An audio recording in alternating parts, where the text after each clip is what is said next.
Are you ready, Pastor? Uh, we, Ahora sí le veo.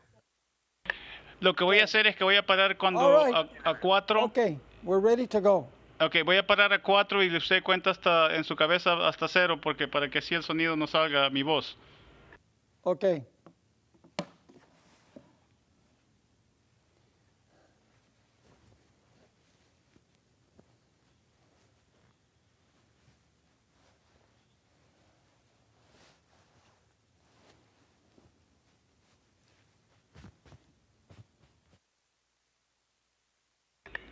Okay, here we go.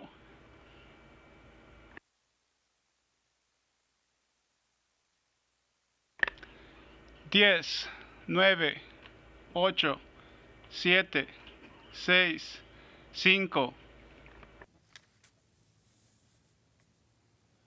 Un saludo muy cordial, mis hermanos y hermanas en el estado de Arkansas, en el área de Fayetteville.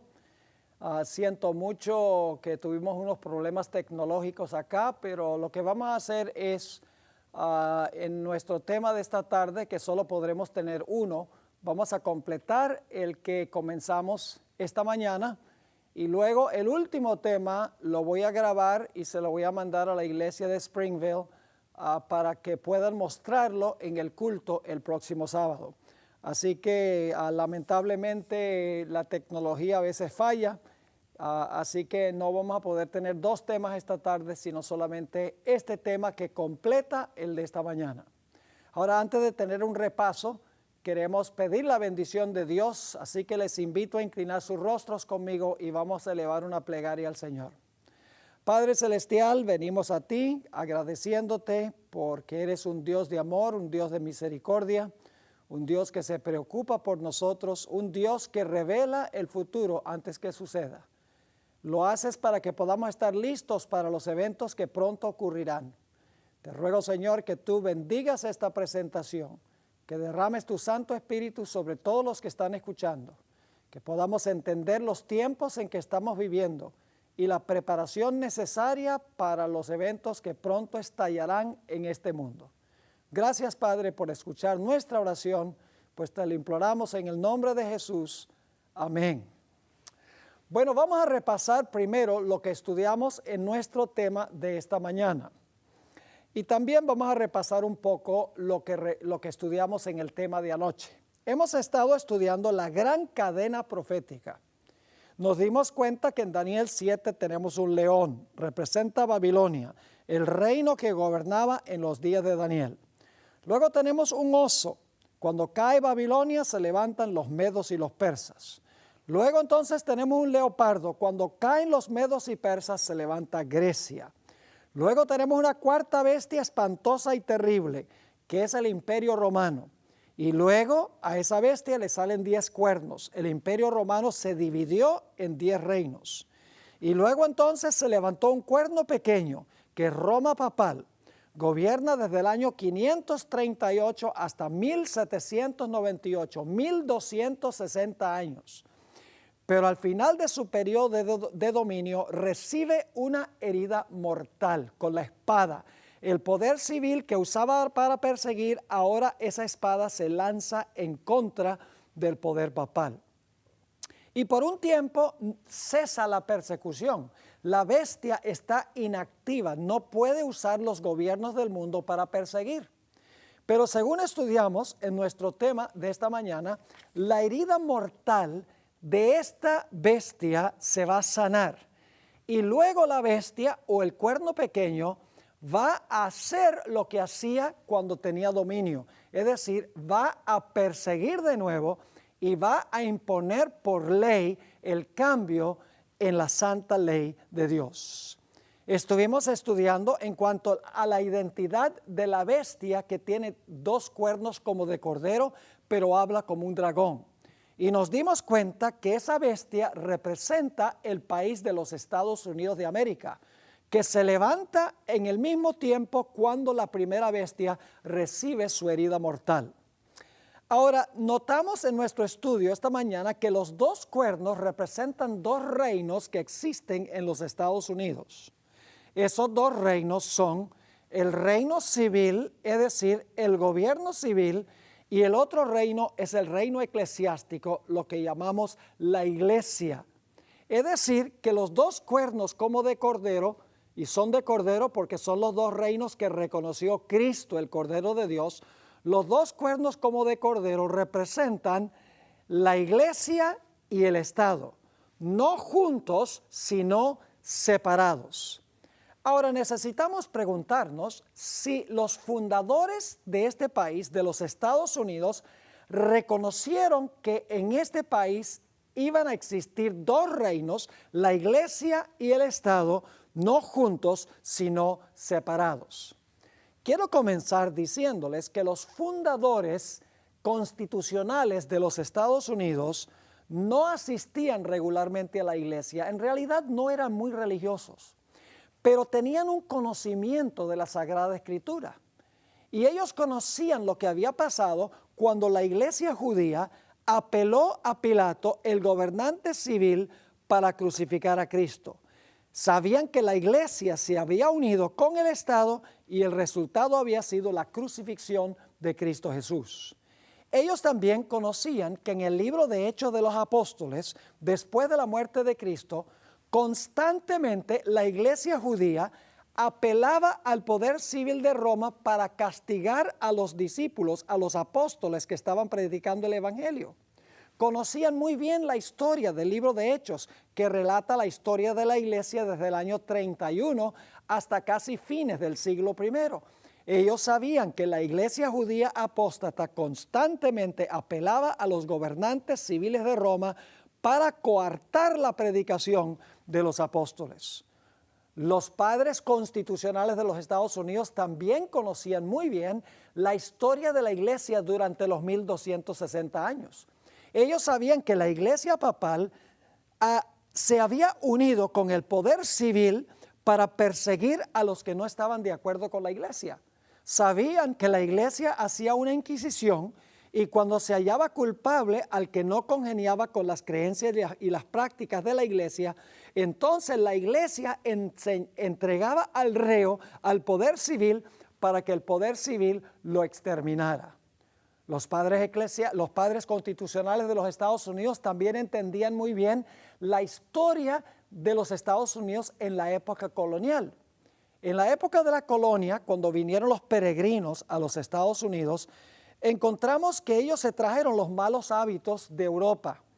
Solamente las personas que pertenecían a la iglesia establecida de la colonia podían ocupar un puesto en el gobierno. La gente pagaba sus diezmos al gobierno y el gobierno le pagaba a los ministros.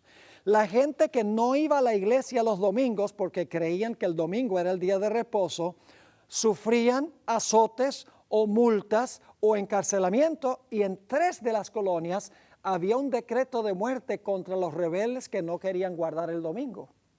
Es decir, que en la época colonial no había separación de iglesia y Estado. La iglesia usaba el poder civil para castigar a los que no estaban de acuerdo con las prácticas y las enseñanzas de la iglesia. Los padres constitucionales de los Estados Unidos conocían toda esta historia. La historia de Jesús, la historia de los apóstoles, la historia de la iglesia durante los 1260 años y la historia colonial de los Estados Unidos. Sabían muy bien que en todas esas etapas, cuando la iglesia se apropiaba del poder civil, el resultado era la persecución.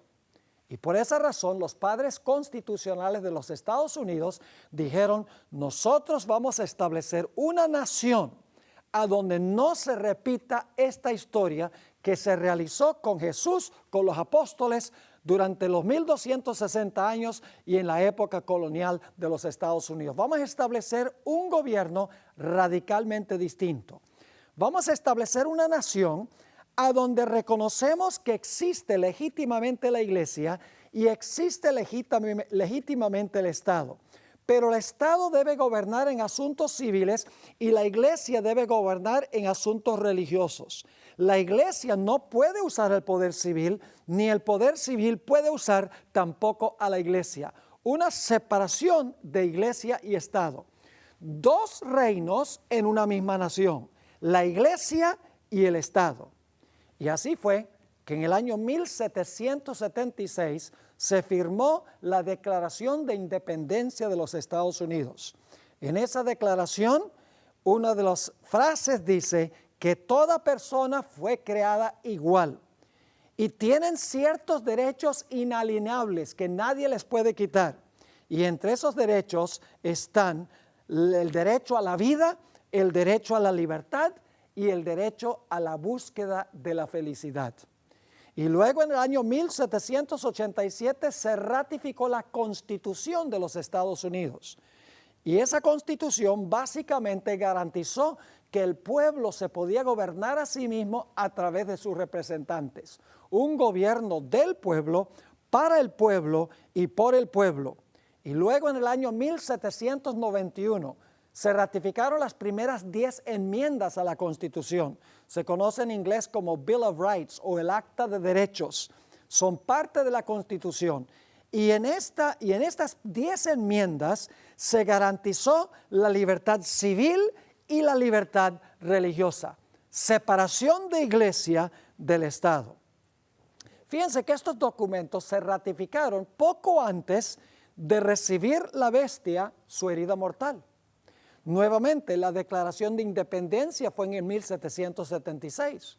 La Constitución fue en el año 1787 y el Acta de Derechos o el Bill of Rights se ratificó en el año 1791. Y luego, la primera bestia que se levantó del mar recibió una herida mortal poco después, en el año 1798. Es decir, cuando estaba por caer la bestia que se levantó del mar, esa bestia que iba a recibir una herida mortal, cuando estaba por recibir la herida mortal, la otra nación estaba proclamando su libertad y estaba por levantarse para gobernar en el mundo. Los padres constitucionales reconocieron la existencia de 2 reinos en esta nación. Un reino, el poder civil, y el otro reino, el poder religioso o la iglesia.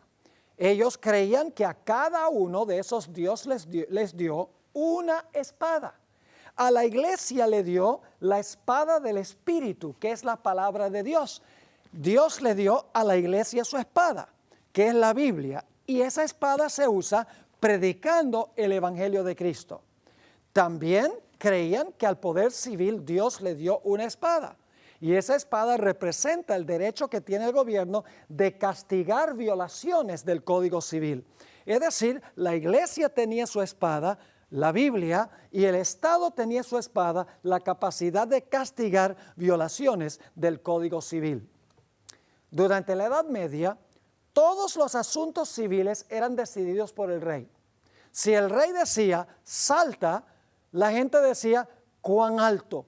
Es decir, todo el poder fluía de arriba hacia abajo, del rey hacia el pueblo. El pueblo obedecía lo que decía el rey.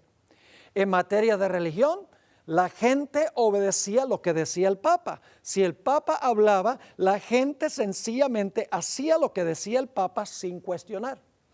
Pero los fundadores de los Estados Unidos dijeron, nosotros vamos a fundar una nación diferente. Vamos a fundar una nación donde el poder no fluye de arriba hacia abajo, sino que fluye de abajo hacia arriba. Vamos a establecer un gobierno del pueblo, para el pueblo y por el pueblo, a donde el pueblo se gobierna a sí mismo.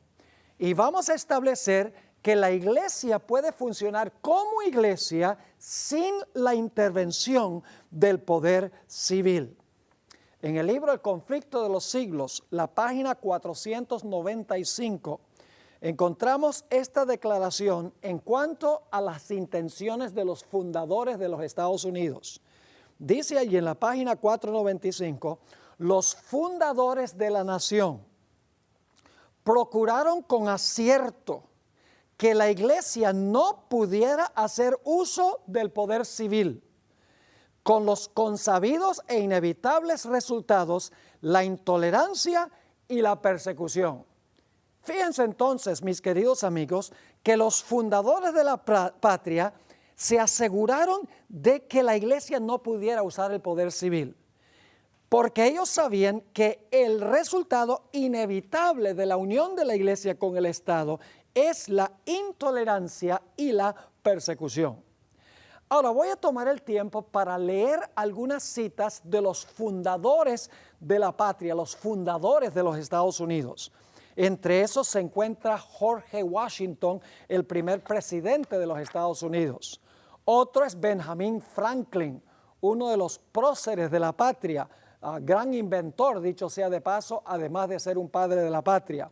También tenemos a Thomas Jefferson y tenemos a James Madison y John Adams. Son los fundadores del sistema que tiene los Estados Unidos. Ahora voy a leerles una cita de George Washington para que ustedes vean qué creía George Washington en cuanto a la libertad civil y la libertad religiosa.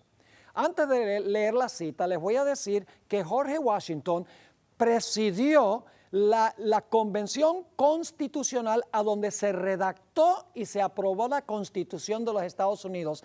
Él fue el que presidió esa reunión a donde se escribió y se ratificó la Constitución. Y George Washington en esta cita va a decir, mire, si yo hubiera sospechado que esta Constitución le iba a quitar la libertad religiosa a cualquiera, yo me hubiera levantado en contra de esa Constitución. Ahora voy a leer la cita.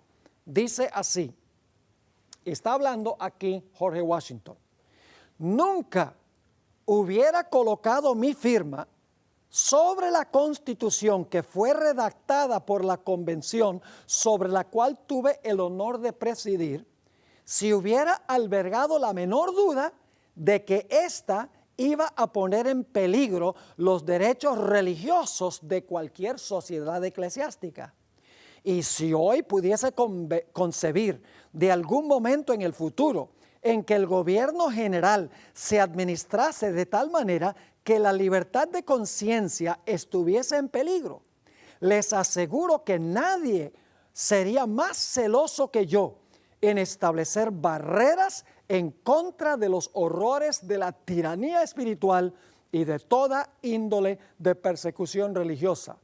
Pues ustedes se acordarán que a menudo he expresado mi sentir de que cualquier persona que se porta como buen ciudadano y que es responsable solo ante Dios por sus opiniones religiosas debe ser protegido al adorar a Dios de acuerdo a los dictados de su propia conciencia.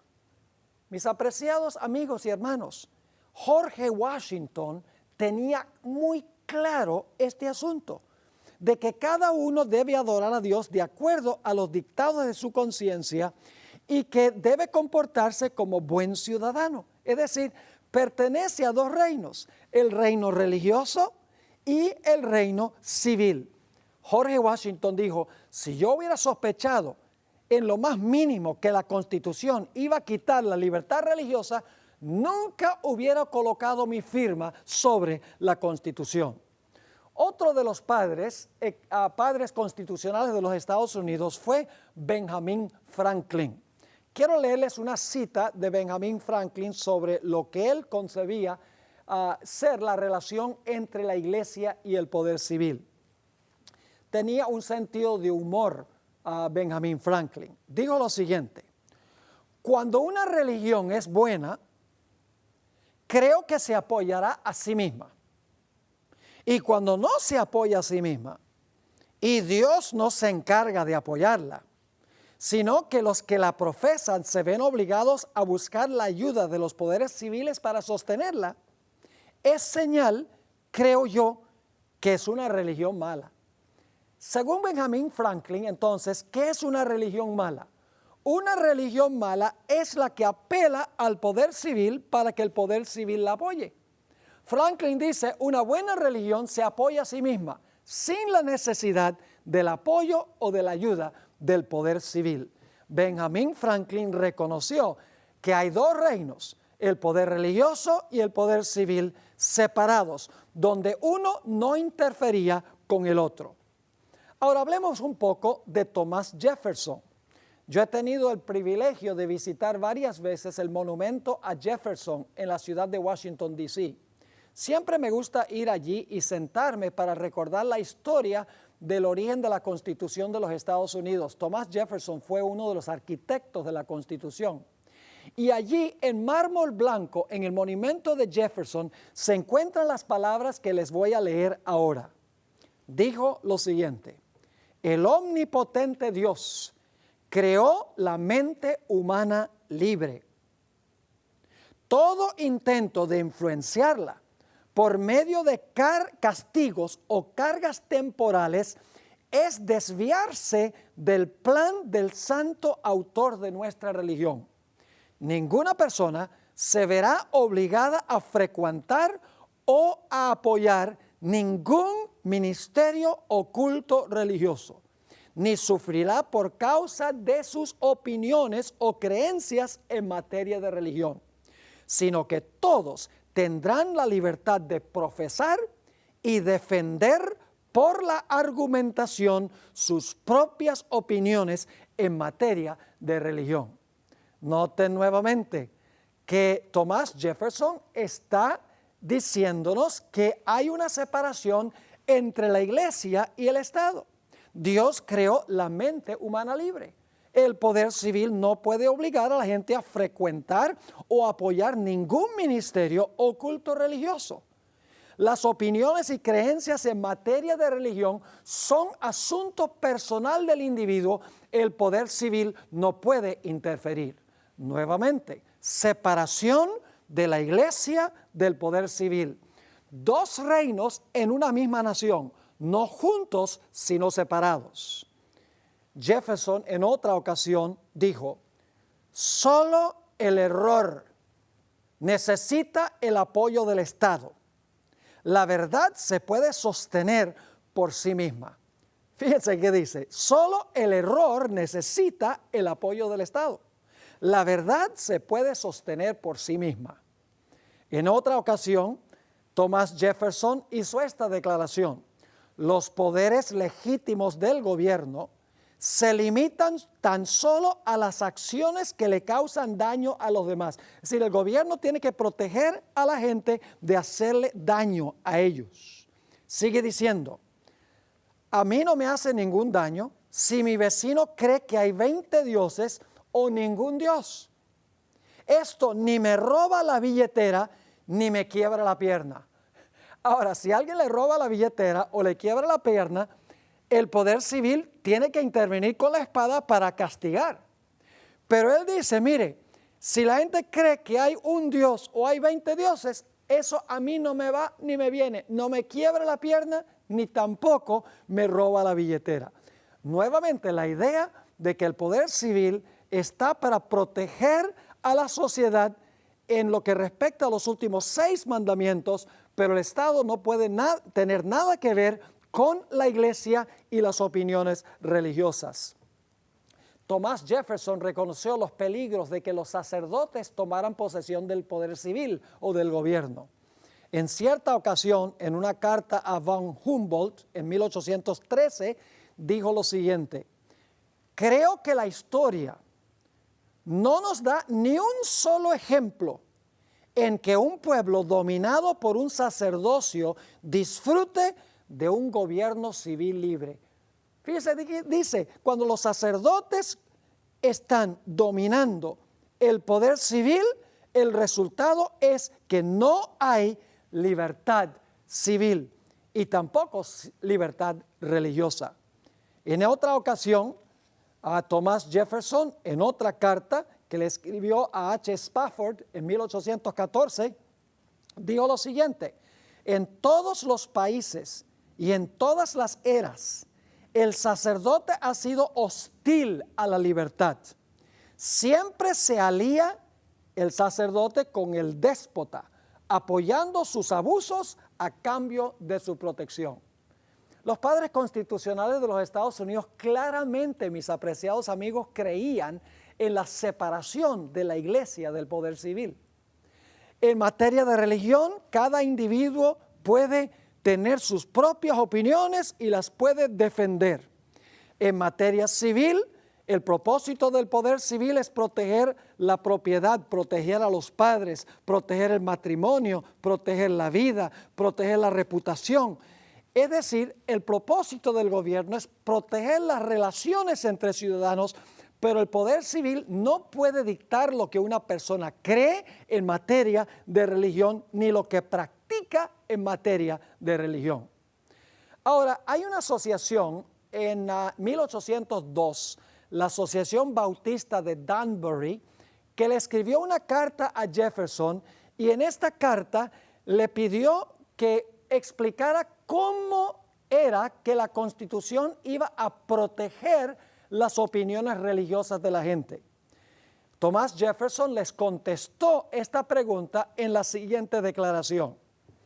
Y aquí está la famosa metáfora de la pared de separación entre la iglesia y el Estado. Fíjense lo que escribió Thomas Jefferson en 1802 a la Asociación Bautista de Danbury. Dice así: creyendo como ustedes, que es la Asociación Bautista de Danbury, que la religión es algo que debe permanecer solo entre el hombre y su Dios, y que el hombre le debe rendir cuentas tan solo a Dios por su fe y culto, y que los poderes legítimos del gobierno alcanzan tan solo a nuestras acciones y no nuestras opiniones.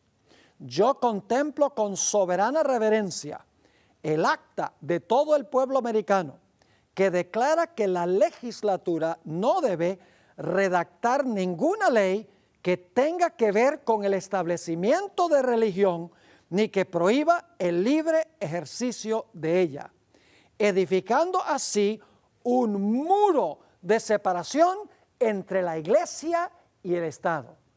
¡Qué claro fue Thomas Jefferson en su concepto de la relación entre la iglesia y el Estado! Él declaró que debe haber un muro de separación entre la iglesia y el Estado, radicalmente diferente que lo que había pasado con el papado durante los 1260 años. En ese tiempo la iglesia usaba la espada del poder civil para castigar opiniones religiosas. Los padres constitucionales de los Estados Unidos dijeron: no va a ser aquí en esta nueva nación de esa forma. Vamos a separar la iglesia del poder civil. Dos cuernos como de cordero, los dos reinos que reconoció Jesús en una sola nación, sin dejar que la iglesia usara el Estado, ni que el Estado interfiriera con la iglesia. Ahora, hablemos un poco de James Madison. Se conoce como el padre de la Constitución, porque fue el individuo que tuvo más que ver con redactar la Constitución de los Estados Unidos.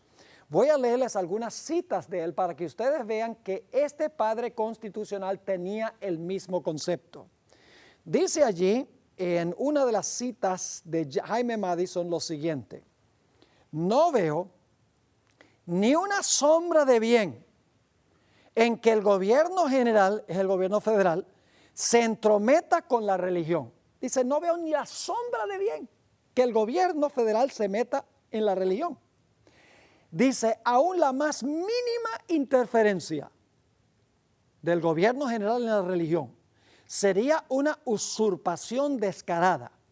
Puedo apelar a mi conducta uniforme en este asunto, que siempre he apoyado cálidamente la libertad religiosa.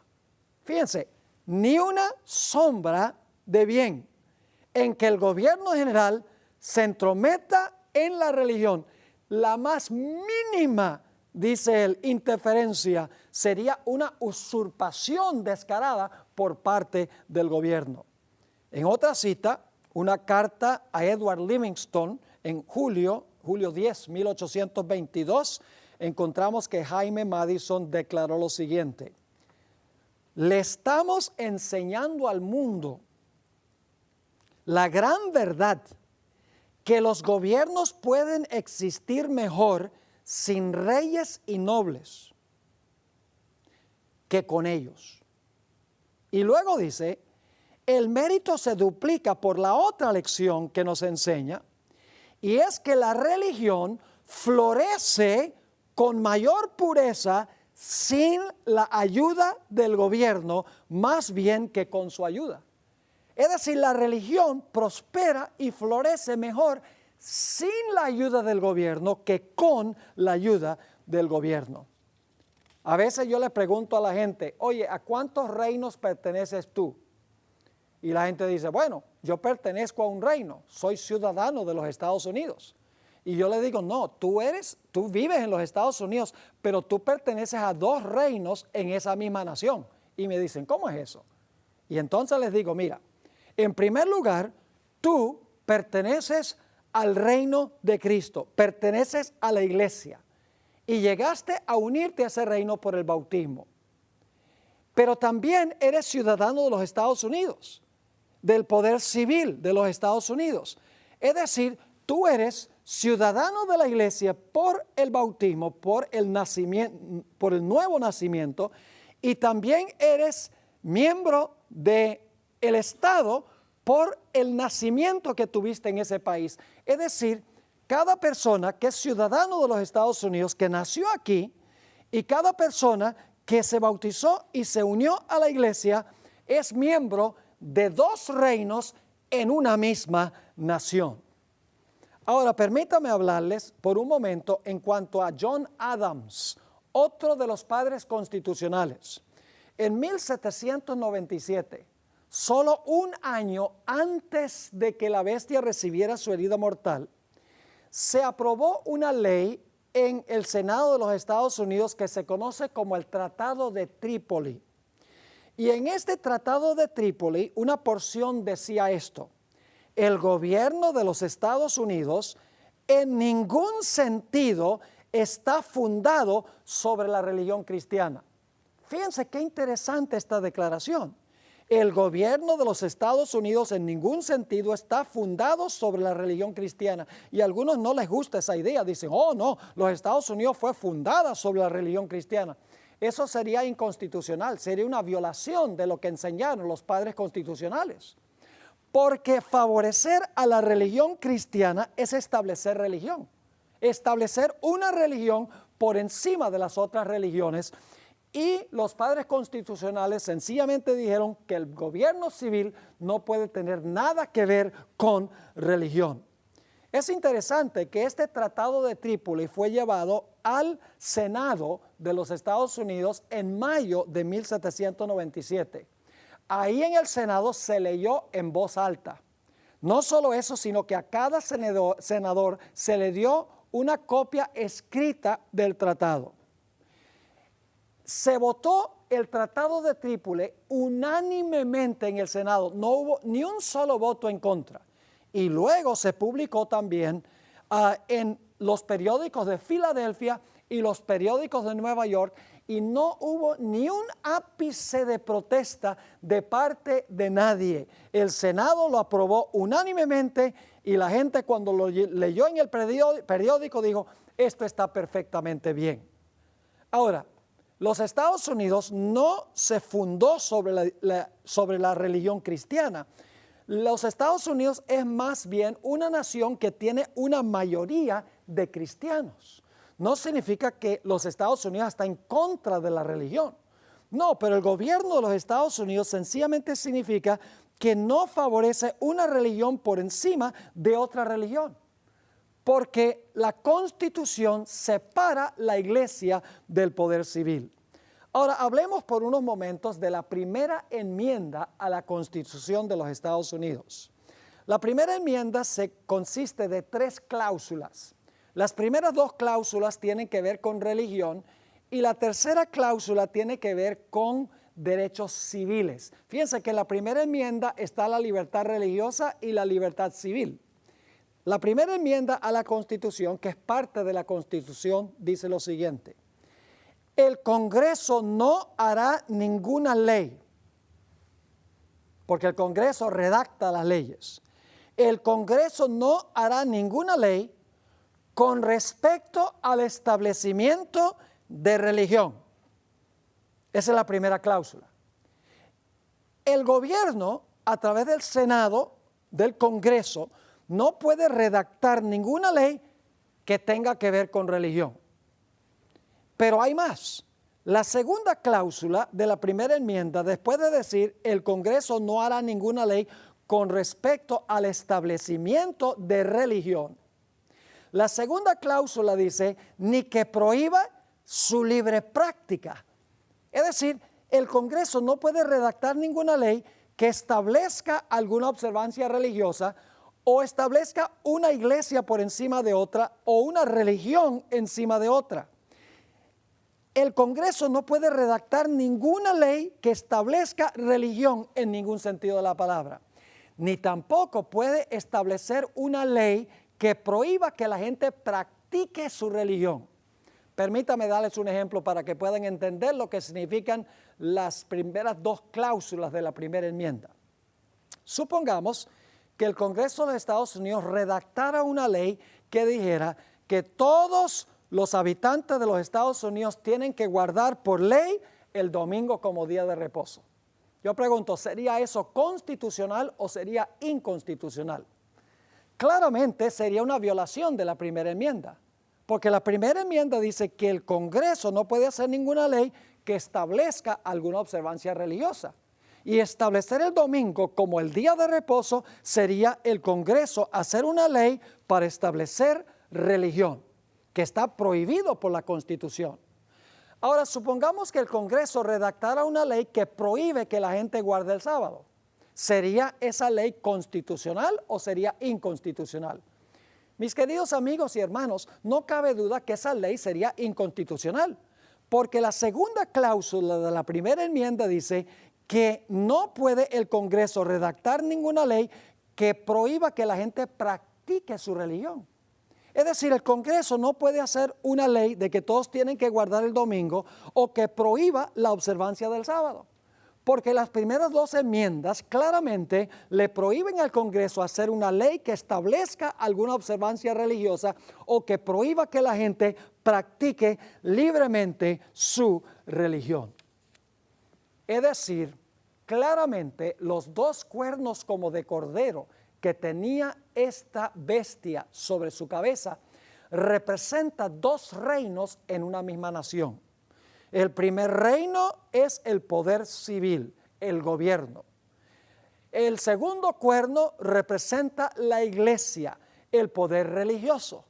Y los padres fundadores de la patria dijeron, el Congreso no puede hacer ninguna ley, el gobierno no puede hacer ninguna ley que imponga religión o que prohíba que la gente practique su religión. Es decir, el gobierno no puede interferir con la religión y por ende la religión tampoco puede intervenir con el poder civil, porque deben estar separados el uno del otro. Ahora, la tercera cláusula de la primera enmienda garantiza derechos civiles. Es decir, en la primera enmienda se encuentra libertad religiosa.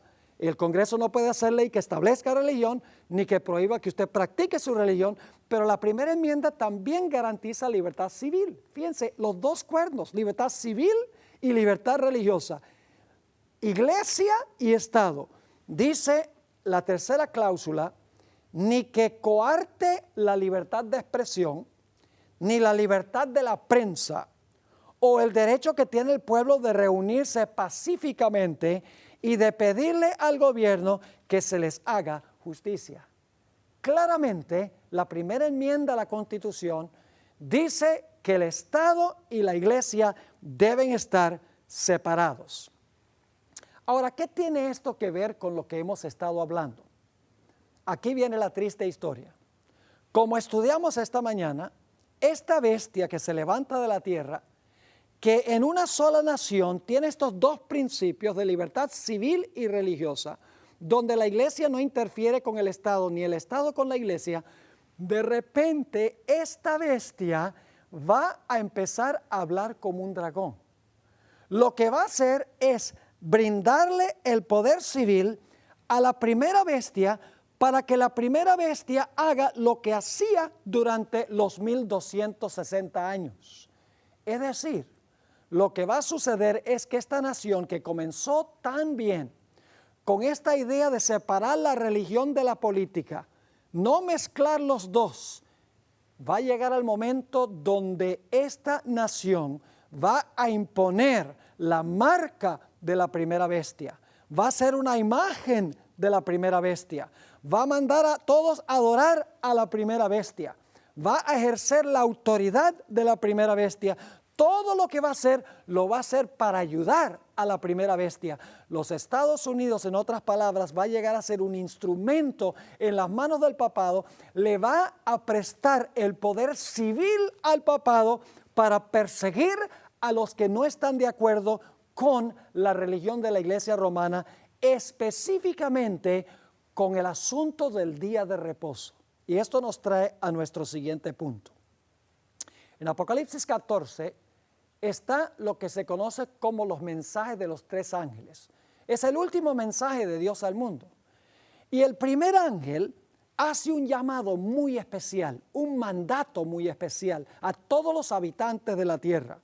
Dice allí en Apocalipsis 14, 6 y 7, vi volar por en medio del cielo a otro ángel, que tenía el evangelio eterno para predicarlo a los moradores de la tierra, a toda nación, tribu, lengua y pueblo.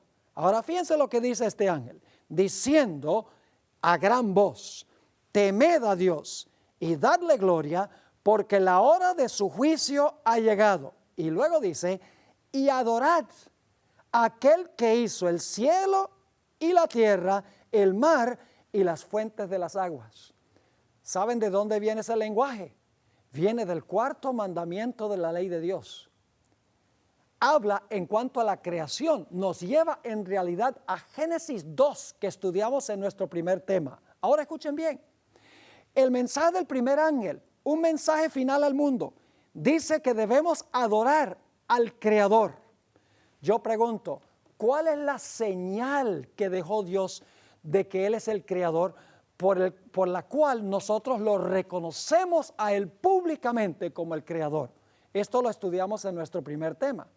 Usted no puede hablar de adorar al Creador sin hablar del sábado, porque el sábado es la señal del Creador.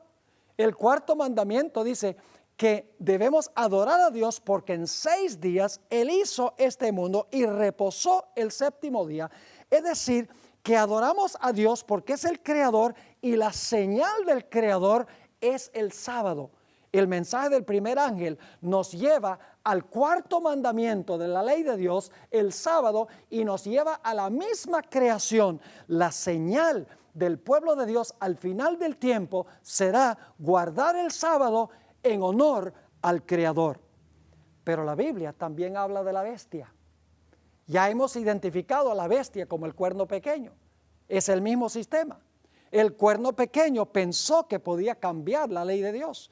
Ya hemos visto que la iglesia romana profesa haber cambiado el día de reposo del sábado al domingo. Es decir, la señal de Dios es un día, es el sábado. La bestia también tiene su señal. Es el día que la bestia estableció para identificarla a ella como supuestamente el poder que obra en nombre de Dios. Es decir, al final de la historia va a haber un conflicto entre 2 días. Pero el asunto no es primordialmente de días, sino que los días en realidad demuestran cuál autoridad nosotros aceptamos. Por ejemplo, si yo observo el sábado como el día de reposo, estoy mostrando que yo adoro a Dios el Creador, quien estableció el sábado al comienzo. Cuando yo observo el domingo, día que no estableció Dios, sino que estableció la bestia o el cuerno pequeño, yo estoy reconociendo la autoridad del que estableció ese día. Es decir, los días son la forma de Dios de ver cuál autoridad aceptamos nosotros. Cuando guardamos el sábado, estamos demostrando que adoramos al Creador y aceptamos su autoridad. Cuando guardamos el domingo, estamos mostrando que en realidad estamos adorando o sirviendo a la bestia y estamos aceptando su señal. Fíjense que en Apocalipsis 14 hay un mensaje de un tercer ángel. El mensaje del primer ángel dice, adora a Dios el Creador. Pero el tercer mensaje dice, no adores a la bestia. Fíjense que el conflicto final tiene que ver con adoración. Adoramos a Dios porque es el Creador. Y la señal del Creador es su santo sábado, el séptimo día de la semana, no el primero. Voy a leer el mensaje del tercer ángel, Apocalipsis 14, 9 al 11. Y el tercer ángel lo siguió diciendo, a gran voz, si alguno adora a la bestia, ya hemos visto que la bestia representa el poder papal, que cambió el día de reposo, y su imagen es la réplica que levanta los Estados Unidos uniendo la iglesia con el Estado, como hacía el papado durante los 1260 años. O recibe la marca en su frente o en su mano. La marca, mis queridos hermanos, es la marca que distingue a la bestia y demuestra que nosotros aceptamos la autoridad de la bestia. Es el falso día de reposo. ¿Qué va a suceder con aquellas personas? Dice, él también beberá del vino de la ira de Dios, que ha sido vaciado puro en el cáliz de su ira, y será atormentado con fuego y azufre delante de los santos ángeles y del Cordero. Y el humo de su tormento sube por los siglos de los siglos. No tienen reposo de día ni de noche los que adoran a la bestia y a su imagen, ni nadie que reciba la marca de su nombre. Lo que estamos hablando, queridos amigos, es un asunto de vida o muerte. Si usted recibe la marca de la bestia, la ira de Dios va a caer sobre usted. Si usted recibe el sello de Dios o la marca de Dios, que es su santo día de reposo, entonces usted va a estar entre los salvos. Entonces alguno dice, usted está diciendo entonces que me voy a salvar porque guardo el sábado. No, usted está salvo por Cristo Jesús. Y la señal de que usted ha recibido a Cristo como su Salvador es el santo sábado. El sábado es la señal, el sábado no es lo que nos salva. El domingo es la señal. Y la persona que acepta la señal de la bestia va a recibir la destrucción que cae sobre la bestia. Así que hemos hecho este estudio disciplinado de las profecías. No hemos adivinado, no hemos conjeturado. Hemos estudiado con disciplina. Vamos a repasar lo que hemos estudiado. Tenemos en primer lugar el león, Babilonia. Luego el oso, Medo-Persia. Luego tenemos el leopardo, Grecia. Luego tenemos la bestia espantosa y terrible, el dragón, Roma. Luego le salen 10 cuernos. Roma, el imperio romano se dividió en 10 reinos. Luego, en medio de los 10 se levanta el cuerno pequeño, el papado, otra Roma, Roma papal. Gobierna por 1260 años, persigue a los santos, cambia la ley de Dios, blasfema contra Dios, gobierna durante un periodo de 1260 años y al terminar ese periodo recibe una herida mortal con la espada. El gobierno civil se le vuelca en contra y le quita la espada. Y por un tiempo, esa bestia con la herida mortal se mantiene inerte, está cautiva, es decir, no tiene libertad para hacer lo que hacía en el pasado. Pero la Biblia nos dice que va a llegar el momento en que esa herida mortal se va a sanar y todo el mundo se va a maravillar en pos de la bestia. Ahora fíjense qué interesante, ¿dónde estamos en la cadena profética? Mis queridos amigos y hermanos, nosotros estamos en el último paso de la cadena profética. Estamos en el punto mismo cuando la herida mortal está en el proceso de sanarse en los Estados Unidos de América. Ahora, permítame leerles una cita de un erudito católico romano, jesuita, murió hace unos años, escribió un libro muy bien conocido que lleva el nombre Las llaves de esta sangre. Su nombre es Malaquías Martín. En 1986, Malaquías Martín escribió algo muy interesante. El papado ha estado inactivo durante los últimos 200 años por la herida mortal que le dio el poder civil. El papado no ha podido usar los poderes civiles del mundo para hacer lo que hacía en el pasado. Ahora, quiero leerles esta cita y van a ver cómo Malaquías Martín confirma esto. Dice allí en esta cita que se encuentra en la revista Christianity Today, noviembre 21, 1986, página 26, lo siguiente. Por 1500 años y más, Roma, está hablando del papado, Roma había mantenido un dominio con mano fuerte sobre cada comunidad local del mundo. Esa es la filosofía del papado. Dice, por 1500 años y más, Roma había mantenido un dominio con mano fuerte sobre cada comunidad local del mundo. Y luego dice esto, en gran medida, y admitiendo algunas excepciones, ese era el punto de vista romano. ¿Cuál es el punto de vista romano del papado? Mantener un dominio con mano fuerte sobre cada comunidad local del mundo. Así que dice, ese era el punto de vista romano o la forma de pensar de Roma papal hasta que 200 años de inactividad le fueran impuestos al papado por los grandes poderes seculares del mundo. Ahora, yo no sé si ustedes notaron algo significativo aquí. ¿Qué es lo que mantiene al papado inactivo, a Roma inactiva? Lo dice claramente este erudito jesuita. Dice que la actividad le es impuesta al papado por los grandes poderes seculares del mundo, es decir, por los poderes civiles del mundo, particularmente los países de Europa y los Estados Unidos de América. Es decir, que mientras los poderes civiles mantienen al papado en inactividad, el papado no puede hacer lo que hizo en el pasado. Ahora, si ustedes van desde el año 1986, cuando Malaquías Martín escribió esta cita, van hacia atrás 200 años, ustedes llegan a un evento muy importante. Es la época de la Revolución Francesa, la época cuando el papado recibió su herida mortal.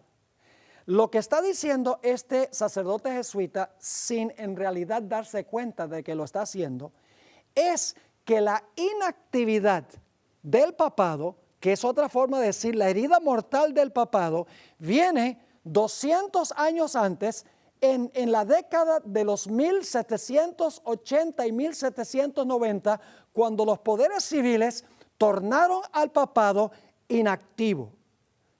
Ahora, Elena G. de White, en El conflicto de los siglos, página 620, advirtió lo mismo.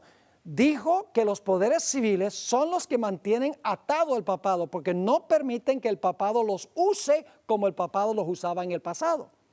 Pero ella dice que si se quitan estas medidas restrictivas, el papado va a resucitar y a perseguir de nuevo.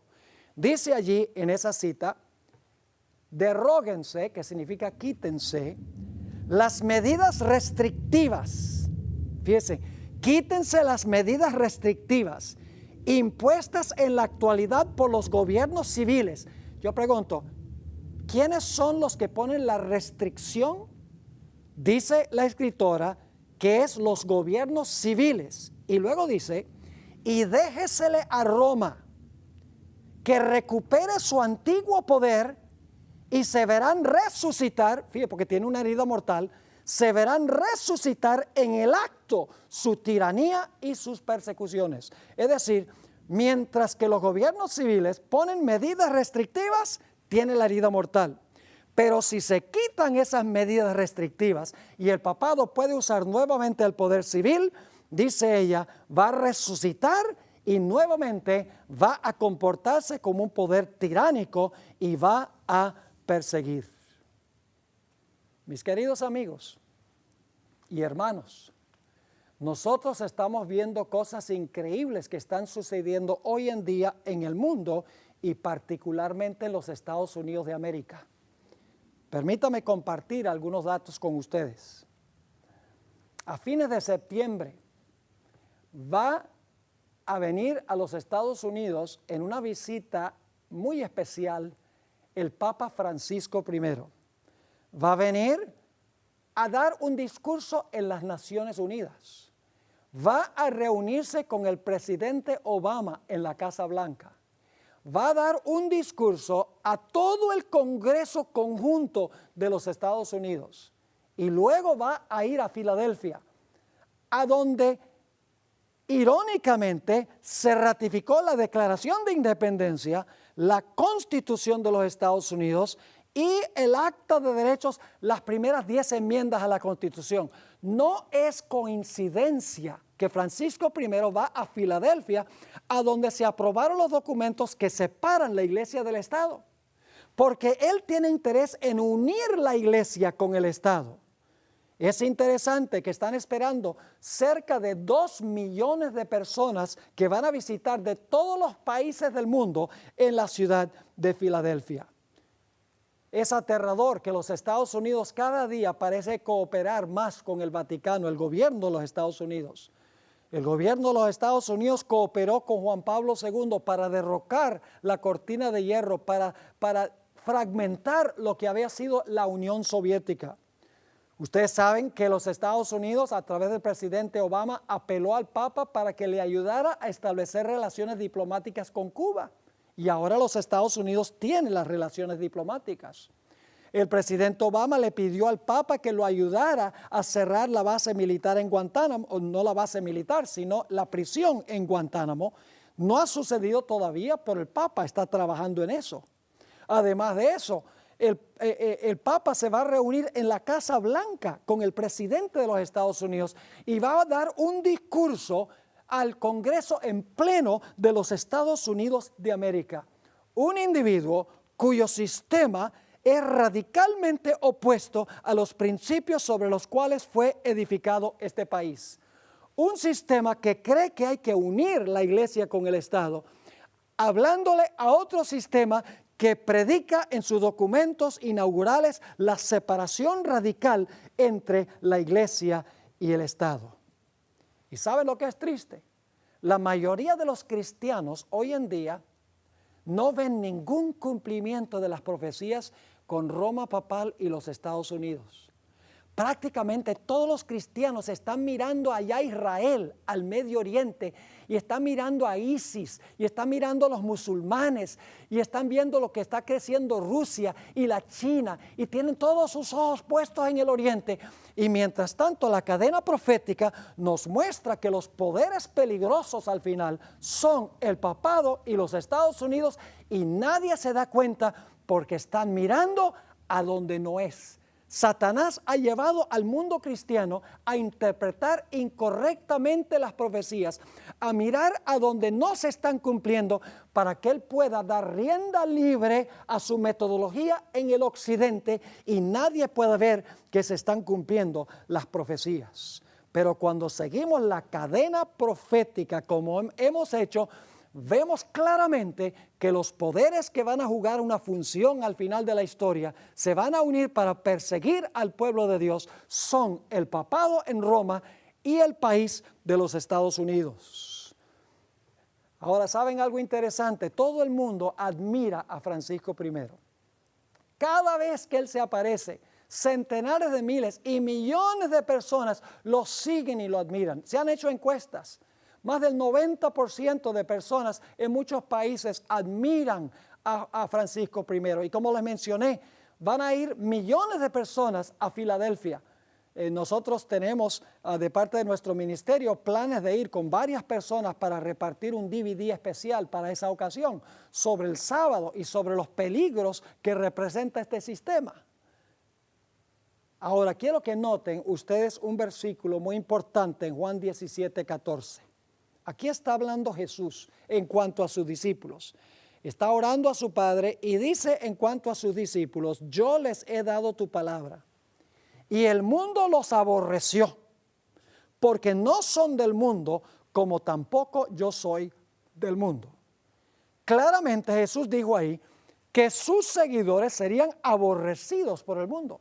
Los apóstoles iban a ser odiados por el mundo. Es más, 11 de los 12 apóstoles en realidad murieron muertes violentas. Solamente uno murió de lo que se llama muerte natural, que fue el apóstol Juan, quien escribió el libro de Apocalipsis. Todos los demás fueron martirizados porque eran odiados por el mundo. Pero ¿saben lo que es interesante? En Apocalipsis 13 y el versículo 3 dice, en cuanto a la bestia, vi una de sus cabezas como herida de muerte, pero su herida mortal fue sanada y se maravilló toda la tierra en pos de la bestia. No hay algo malo con el hecho de que todo el mundo esté admirando a Francisco I y hablando bien de lo que está haciendo la iglesia romana. ¿Acaso la Biblia no dice que más bien los seguidores de Jesús serán aborrecidos por el mundo y no amados por el mundo? Quiero leerles una cita de un arzobispo de la Iglesia Católica hace muchos años. Su nombre es Fulton Sheen. Era un apologista de la Iglesia Romana y un pionero en poner programas de la Iglesia Católica al aire en radio y en televisión. Ahora, esto fue hace 60 años, en 1955. En ese tiempo, en los Estados Unidos, nadie quería nada que ver con el papado. Es decir, el papado era aborrecido y Fulton Sheen lo sabía. Y por lo tanto es interesante lo que dijo Fulton Sheen en 1955, cuando en los Estados Unidos el papado no era admirado. Dijo lo siguiente: si yo no fuera católico y estuviera buscando la verdadera iglesia en el mundo hoy, buscaría la iglesia que no se lleva bien con el mundo. En otras palabras, buscaría la iglesia que el mundo aborrece. ¿Es eso cierto del papado hoy en día y de Francisco I? No, si Fulton Sheen estuviera viviendo hoy, no estaría escribiendo esto. Sigue diciendo: si yo no fuera católico y estuviera buscando la verdadera iglesia en el mundo hoy, buscaría la iglesia que no se lleva bien con el mundo. En otras palabras, buscaría la iglesia que el mundo aborrece. Mi razón en hacer esto sería que si Cristo está presente en alguna de las iglesias del mundo actual, entonces debería ser odiado, así como lo fue cuando anduvo sobre la tierra en la carne. Si usted desea descubrir a Cristo hoy, entonces busque la iglesia que no se lleva bien con el mundo. Busque una iglesia que es aborrecida por el mundo, así como Cristo fue aborrecido por el mundo. Pero la Biblia dice que la iglesia romana, todo el mundo se maravillará en pos de esta iglesia. Obviamente hay algo que no anda bien aquí. Ahora permítame mencionar al terminar que el Papa Francisco I y antes que él, Juan Pablo II, enfatizaron mucho la importancia de observar el domingo como día de reposo. Francisco I publicó recientemente una encíclica que se llama Laudato Si.